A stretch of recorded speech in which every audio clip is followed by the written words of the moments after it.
Syria is once again on the boil. The supposed stalemate of the decade-long civil war was broken last week by a rebel coalition. Until recently, the forces of authoritarian President Bashar Al-Assad controlled most parts of the country, but the situation has changed now. In a matter of days, the anti-Assad forces have made significant territorial gains.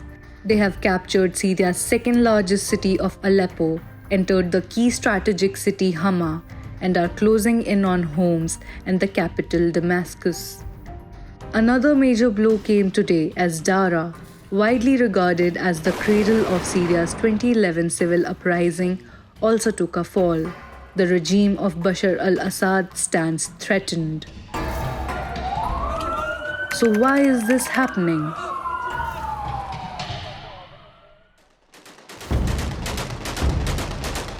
In truth, the civil war that began in 2011 never formally ended. It started at the peak of the Arab Spring, when pro-democracy protesters took to the streets demanding Assad's ouster. The movement, though thwarted by Assad's forces, gave birth to a larger armed opposition comprising small militias. The groups had different ideologies but shared one goal, that is, to topple the Assad regime. They were backed by foreign powers including Turkey, Saudi Arabia, and UAE. Extremist groups including Al-Qaeda also took an interest in Syria and joined hands with the opposition. The Syrian government, on the other hand, enjoyed support from Iran on the ground and Russia in the skies. By 2014, extremists began dominating the movement and ISIS laid roots across Syria. That's when a US-led international coalition intervened. Syrian Democratic Forces, which consist of US-partnered Kurdish fighters, fought against ISIS and regained captured territory. In 2020, a ceasefire was agreed in Idlib, which was the last remaining province held by the opposition. After that, a tense calm fell over Syria.